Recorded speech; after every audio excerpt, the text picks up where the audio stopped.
cables. Why did it have to be cables? Now let's see if they were right about this. There's got to be some sort of mechanism.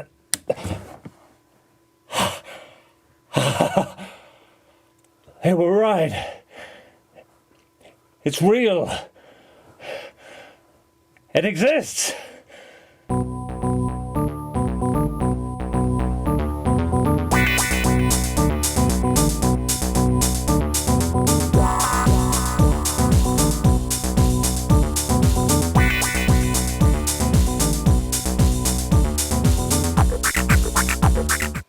Hello and welcome to AmiPal, the #1 place on the internet for the sweetest Amiga content. This episode is about the AmigaOne XE G4, which you're probably wondering, what on earth is that? Yeah, that's a long story. All classic Amigas, so by that I mean Amigas released by Commodore and to a lesser extent the rerun machines from ESCOM, contained a 680K processor. The 680K series ended with the 68060, and that's indeed the last 680K processor available for the Amiga, but only really in accelerator cards. Now, it became clear that there wasn't really any more faster chips coming, and so it was decided to move over to the PowerPC, much like Apple did. So there was kind of a clear path for migrating from 680K to PowerPC. That's where the Phase 5 accelerator cards came in. So like the Blizzard PPC that I've got in my machine, the Cyberstorm PPC for big box A3000, A4000 machines. With the idea that developers could kind of port their code to PowerPC, get used to the processor, etc. In 2000, I think it was, two companies, iTech, hardware company in the UK, who also used to sell Amiga hardware, and Hyperion, who were a software company who developed a lot of kind of PowerPC games for the Amiga. They did the Heretic 2 port. They also did Shogo, and a port of Quake 2, if I remember correctly. But they did a lot of ports to Linux as well around the same time to kind of fund it, I think. Anyway, those two approached Amiga in its then iteration and basically said, you know, let's make a machine for the future, a new Amiga, with the idea that they'd get an ATX motherboard with a PowerPC chip on it, and then mate an Amiga 1200 to it, and then people will be able to basically use this as an accelerator for their 1200, or be able to use the AGA chips with that PowerPC. That never came to pass, but what did get released was something called the AmigaOne SE, which was a G3 processor clocked at 600 megahertz, which was going to be for developers to basically develop on. That machine got a release of AmigaOS 4.0, which at the time, the highest version of AmigaOS was 3.9 for 680K machines, but 4 was the clear break.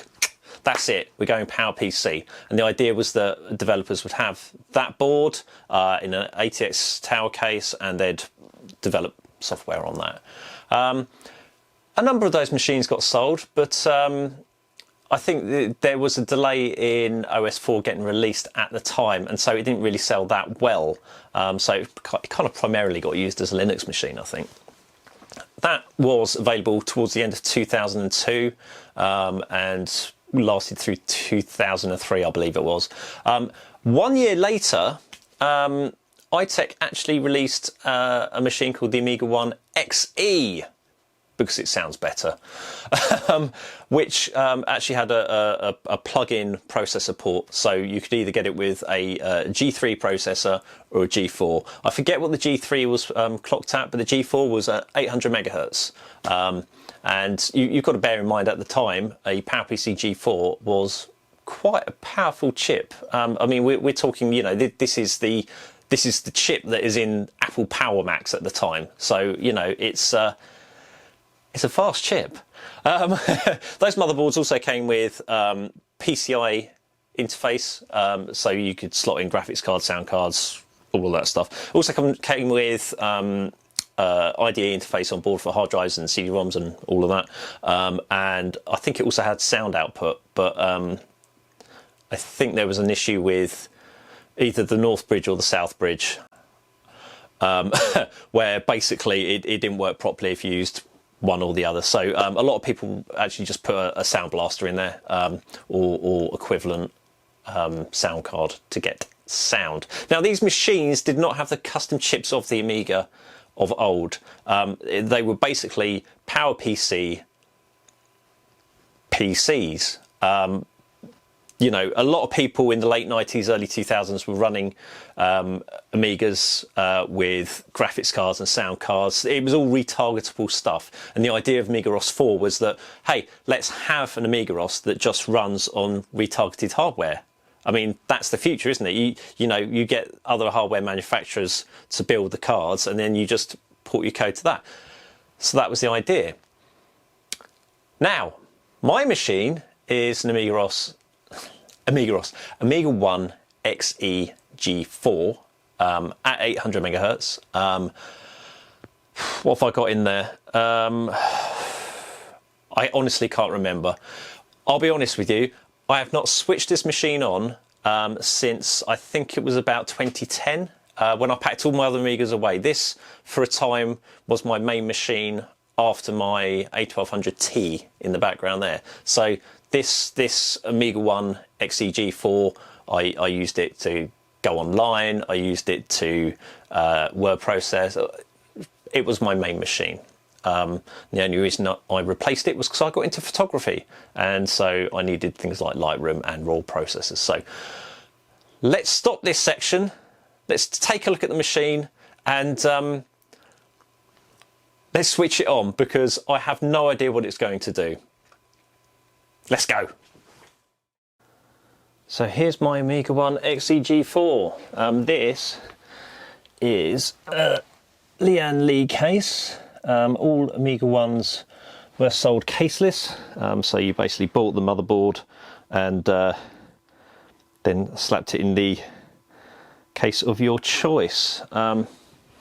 This actually has a floppy drive. It doesn't need one. For some reason I bought one thinking that I might need to transfer files via floppy.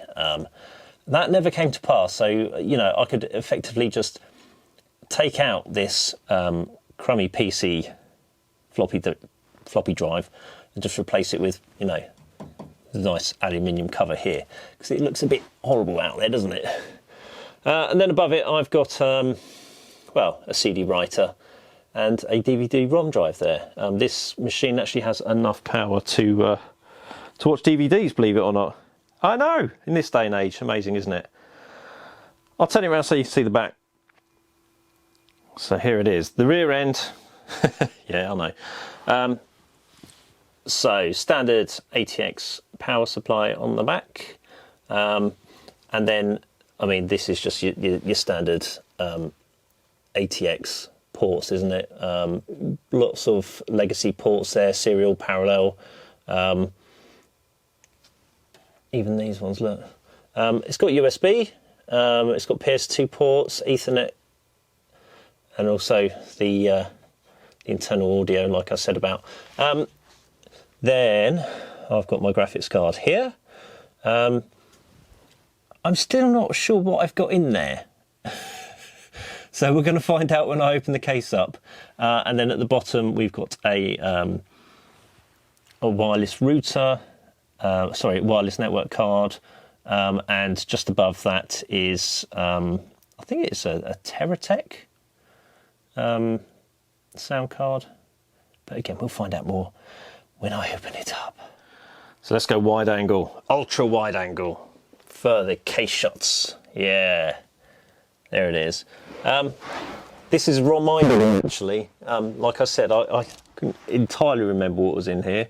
So I've got a better understanding now. I've opened up the case. I have to say, these Lian Li cases are fantastic for the thumb screws you get. So you don't have to find the right screwdriver to actually open it up each time you want to touch the thing. So yeah, you just twist them and in you go. So right, like I said, G4, that is a huge heatsink I put on it. Don't necessarily know whether or not that was required. It was functioning fine without it, but I thought, you know, let's just pop it on there just in case. Now, this card here is actually an AGP card. That's something else that I forgot. So it's actually an AGP Radeon 9000 Pro. Yeah, 128 meg on there. And outputs DVI as well, which is pretty nice. So yeah, digital out on there. Got some memory there. I actually forget how much I got in here. I think it could be 2 gig. Not really sure. Either way, I've never used all the memory in here, ever. I mean, I've never used the 256 meg that's in my, oh, just getting low to the floor. The 256 meg low in my my classic Amiga. So there we go. But then PowerPC binaries are a bit larger in terms of memory usage than PowerPC. The next card underneath, this one here, actually surprises me slightly. I've completely forgot about it. As I alluded to earlier, there were issues with the AmigaOnes and using IDE and the onboard sound. So I, like many other people at the time, just bought a PCI IDE interface card, bunged it in there. I think I'd noticed a few read-write issues when I was using the internal, so I replaced it. It wasn't expensive at the time, so you know, it's not too bad. Then underneath that is the Teratech sound card. Let's see if I can just, yeah, it's just kind of there. You know, not terribly exciting, is it? And then beneath that is the network card. But you know, there's the motherboard.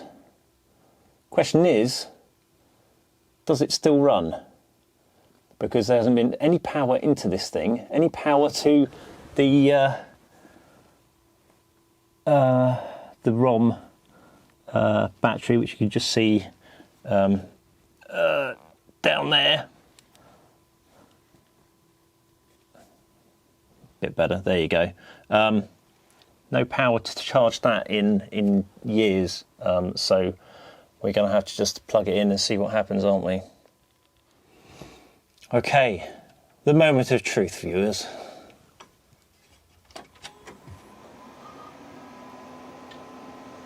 The fans are making a noise, various drives are flashing at me, the power light's on. I can hear fans going, so that's a plus.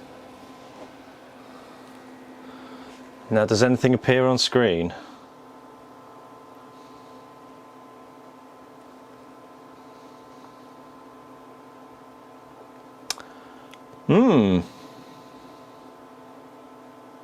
Well, that's not particularly positive, is it?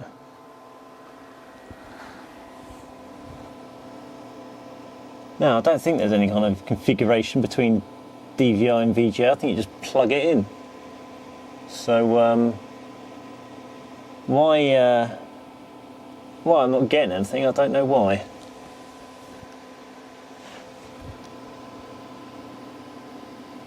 I can see the motherboard light is on. There's a little LED down in the bottom right hand corner of it.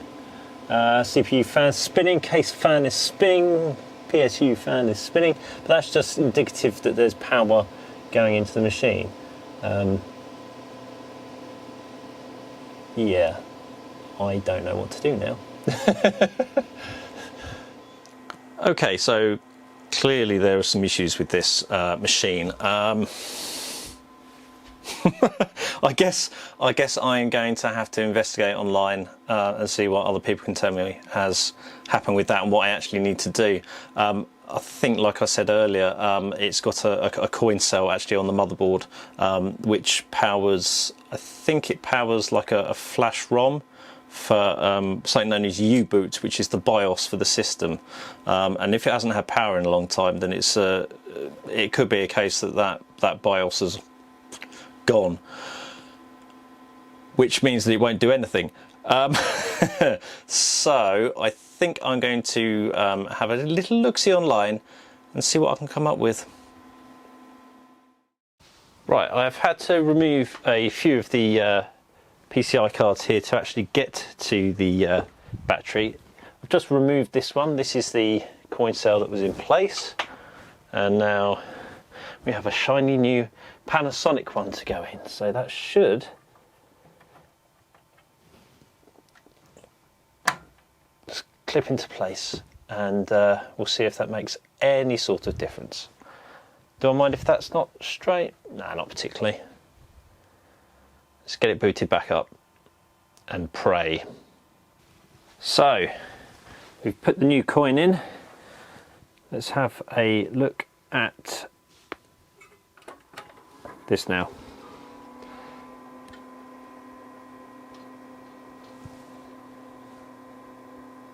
Now the keyboard light's just flashed. Here we go.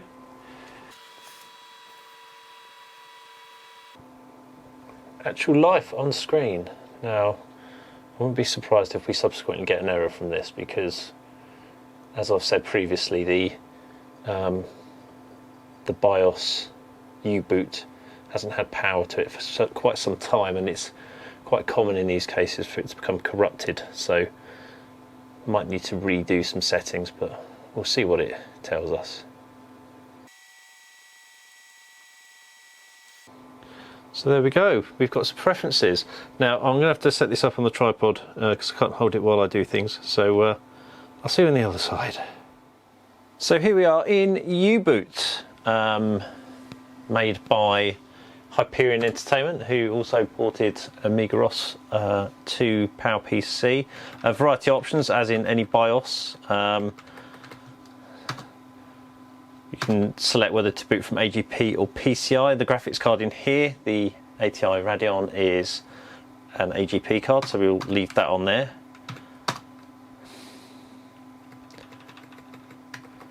Various integrated controllers on there. USB ports on. Memory, I've actually got 512 megabytes in there, not the 2 gig I thought was in there. I mean, it can handle more than 512 meg, but that's what I bought at the time, that's what I used, and as I said, I never ran out. Boot sequence, Amiga multi-boot. You can also boot into PowerPC Linux if one so desires. I actually ran Linux on this, Debian, for a brief time because the hardware was actually out before AmigaOS was available, so I ran Debian on here for a bit, and because of the buggy nature of the motherboard, I lost data left, right and centre, so I was actually glad once AmigaOS came along.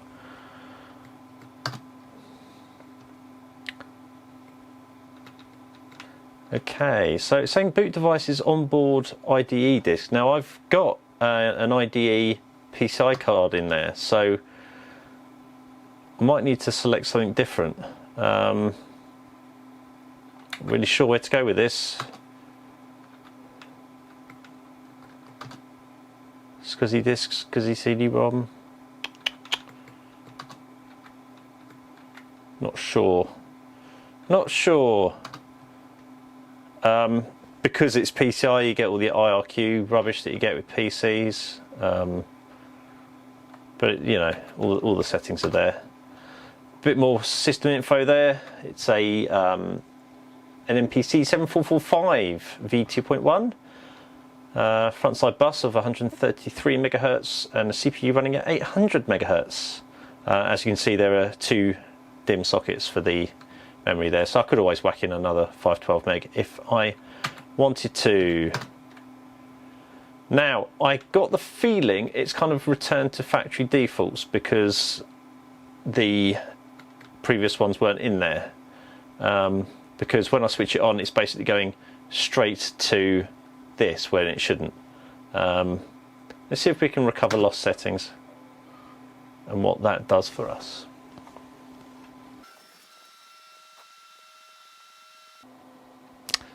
Just got a flashing cursor there. That's not very positive, is it?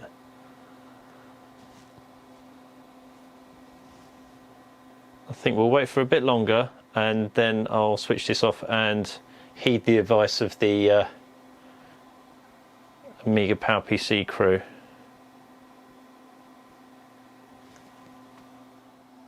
Okay, I found out one thing. Basically, don't try to recover lost settings because the machine won't boot. Basically, you'll just get a flashing cursor and not the type where you can input information. I should probably state this isn't usually what you'd see when you boot into an AmigaOne. It should boot up straight to AmigaOS, but here we are. This hasn't been on for 8-9 years, and like a Mac that hasn't been powered on for a while, the NVRAM gets cleared of settings. So everything else seems to be okay from what I understand. Amiga boot options. But we need to set these up to something else.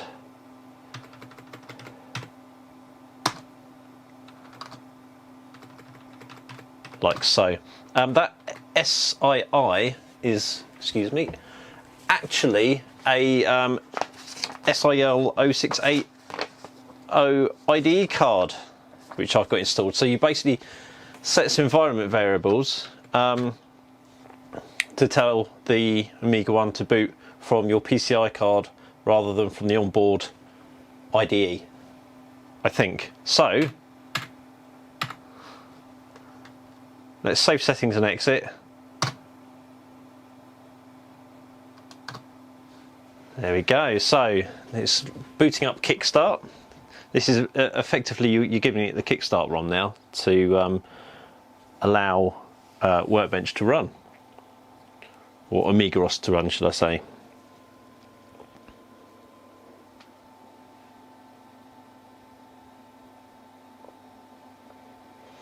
I'll also state it's been a while since, as you know, since I've switched this on, so I can't actually remember whether the performance you're seeing is what it was or what it should be, whether or not there are some DMA modes that need enabling on the hard drive, etc. It might be slowing down because it can't find an internet connection.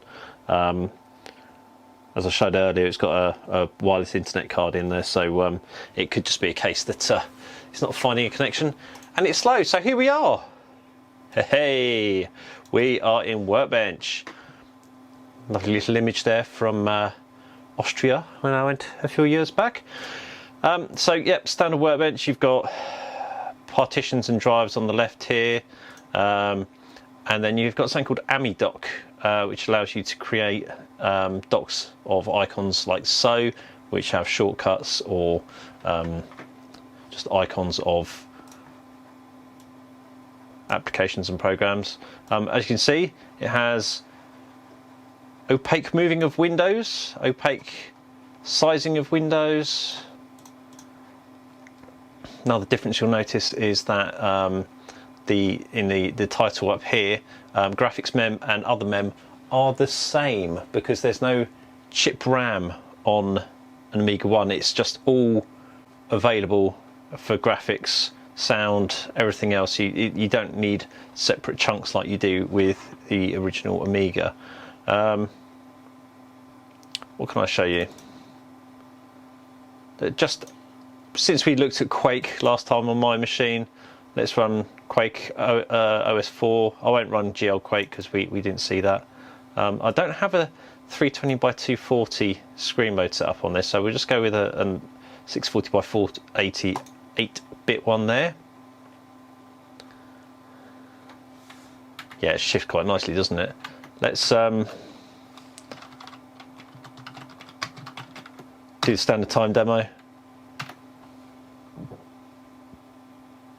Now all my other time demos for the Amiga 1200T over there with the PowerPC and the 68K chip, they were all done at 320 by 240, so this won't be entirely representative, but you can see it shifts. What was that? 45.8 frames per second, and that's double the resolution. That's not too bad, is it? I'll also say I don't have the sound plugged in at the moment because we've effectively just booted straight up. So that runs quite nicely. I've also got Doom 2, Quake 3. They run quite nicely too. Quake 3, in fact, runs better than Quake 2 on this. No idea why. We've got Doom, which I don't think runs from recollection, so I won't try. Free Space, I think I need the CD-ROM in to try that, but we'll do that later. Shogo, that's another first-person shooter, kind of like manga style, so that's pretty cool. So we've got some nice games in there. This is much of an exploration for me as it is for you. Visual Boy Advance. Hey, now this, I created it. Well, I didn't create Visual Boy Advance. That was ported by someone else from the PC. But I created this GUI, this user interface for it, so that you can basically just. Now let's go for something that you'll actually enjoy watching. Mario Kart. Let's do it 2x2. And we'll just leave a normal.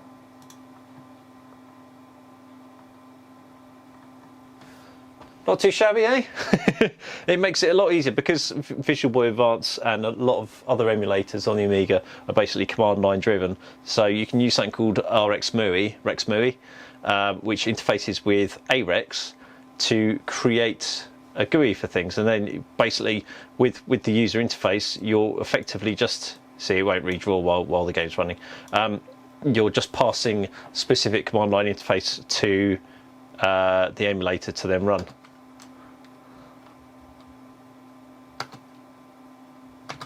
We'll just go with the slowest one because. Hey, we've got Bowser. Mushroom Cup, yeah, sure. You see, that runs nicely, doesn't it? Again, I don't know the controls for this, so who knows what will happen when it goes.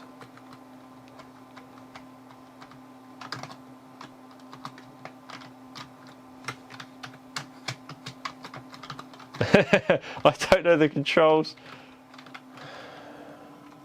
Right, I looked up the controls, so we should do a bit better this time. One hopes.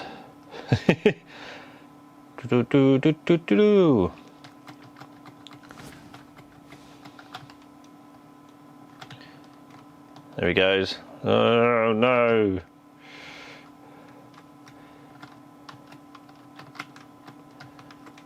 Too much. There's the jump. Zip, zip. I'm much better as Mario on this.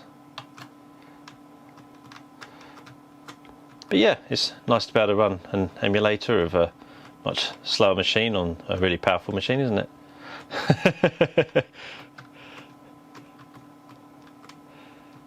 It's one of those things where it's like, right, well, you know, the amount of games available for AmigaOS 4 may not be that great, and really if you want to play something on here, you want something that's going to show off some of the power compared to a regular Amiga. So, you know, you want some kind of fast 3D first-person shooter or a fast 3D game, you know, something that's really harnessing that 3D power from the graphics card. But there aren't that many out there, so, you know, why not have a look at emulators? This GBA one runs quite nicely. I think there's a SNES one on here that runs very nicely. It's got MAME for the arcade needs. So I think it's also got whoa, it's got UAE, but I haven't tried that in a while, so I won't do it. But yeah, that runs quite nicely. Some other things we've got. MPlayer. I'll show you this. This is what have we got? Window. Yep. MPlayer is play it from there, is a video player. So I mean, you can do this in full screen if you want. Here it is, just in a window. It's been a bit scaled. You know, again, harnessing the extra power, you can actually play nice sized video. I don't know what else I've got in here. BSG Wow. What's that look like?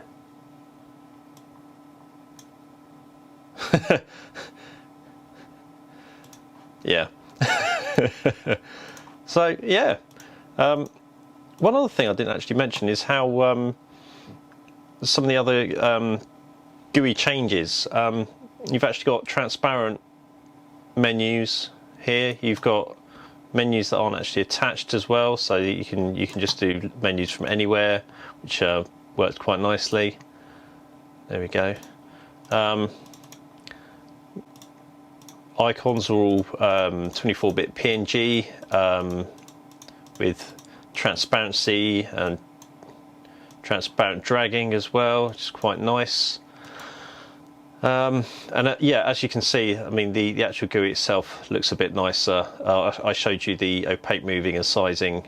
I think, like I said, it's been a while since I've looked at this. Borders, you can change all sorts of things to do with it. You can have textures and other bits and pieces in the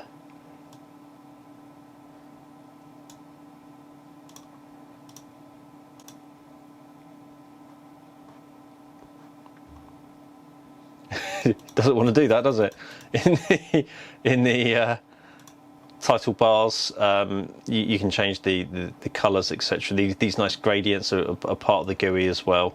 A lot of the menus preferences are kind of the same as you'd see on previous versions of Workbench 3.01, 1.4, 3.5, 3.9. But yeah, it looks nice. And one thing you won't see actually on a graphics card equipped to classic Amiga is screen dragging. Oh yeah, screen dragging. Which, let's have a look, productivity. What runs? Artifacts.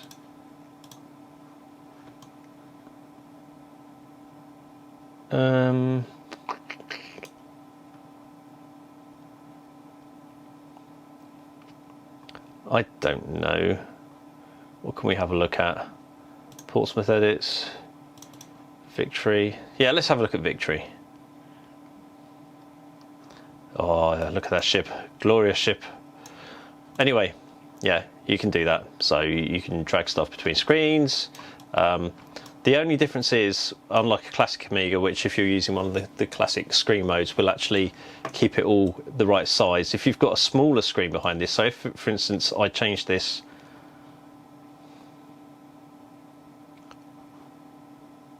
Oh, that's not what I wanted, program settings. If I change this, for instance, to a 16-bit 640 by 480 screen, it's going to look chunky now, isn't it? Look at that. Oh no! It kind of sizes the one behind it.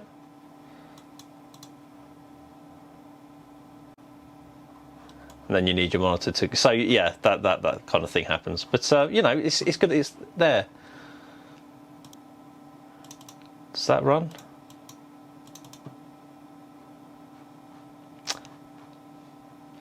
No. I thought I'd give it a try. Doesn't work on any of my Amigas then. Well, no, it works in software mode on my other one. But that software Guru meditation thing in the centre of the screen, I don't ever remember seeing that. So it's quite interesting that's there.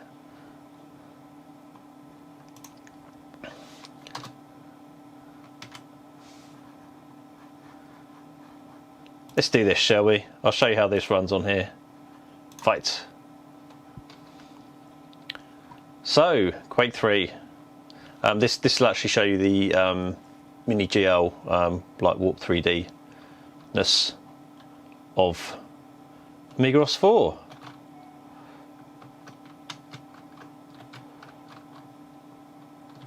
Oh dear.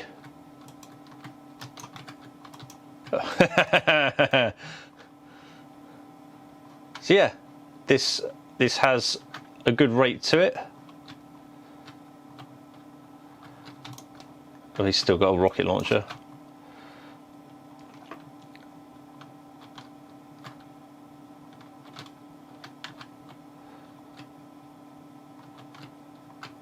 Whoa! Shifting fast now. I can't actually keep up.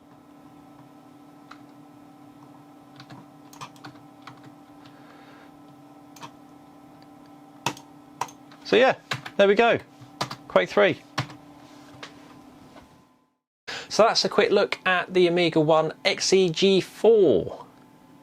Now, there have been other Amiga ones since the XE G4. I think the SAM 460 came afterwards, and that was like a mini ITX sized motherboard. The AmigaOne Mini, I think the current one is the AmigaOne X5000. Lots of numbers in these. And that's quite a powerful beast. I'll try and find some numbers on that. And there's supposed to be a cheaper option coming out Christmas time, I think, called the Amiga A1222 by AION Technologies. So that's due to be released at some point this year. One thing I will say, this is AmigaOS 4.0. It was the first release of AmigaOS 4. We're currently at, I think, 4.1. So a lot of issues, a lot of changes have been made since this this version, which I was running back in 2004, 2005 time. So it's not indicative of the current state of next-gen Amigas. Talking about next-gen, it's probably worth stating that the PowerPC as a chip, as an infrastructure for machines, is not really an option anymore. I believe like the last big players have now released it as open source, so I'm not sure what kind of development will carry on with PowerPC. So where that leaves the next gen Amiga, I don't know. Whether we go ARM, like Apple have decided to do, they're switching from, they were 68K back in their classic days. They went on to PowerPC. They then shifted over to x86 like PCs, and now they're actually moving back over to a different a chip entirely with the ARM, like you'd find in a mobile phone, like you find in an iPad, that kind of thing. It's all to do with power and that kind of thing. So who knows? Obviously there are other Amiga options out there, including emulation and classic Amigas, even the vampires, which is a topic for another day. What I'm going to do after this episode is actually play around with the AmigaOne a lot more and try and work out what's happening, whether there's upgrades I can do, etc. And we'll probably see another video from this. But in the meanwhile, thanks for watching. Cheers! Okay, one more thing before we go. It would be remiss of me not to say that this doesn't run old Amiga games. Old Amiga games bash the hardware. They run on the custom chipsets like AGA and OCS and ECS. The AmigaOne does not include those chips within it. It does not include it emulated in AmigaOS 4. There is a 68K emulator, so as long as these programs and applications, games, etc., don't bash the hardware, which is like 99% of old Amiga games do, then they should work, should be in the caveat. But I just thought I should mention that. Okay, thanks.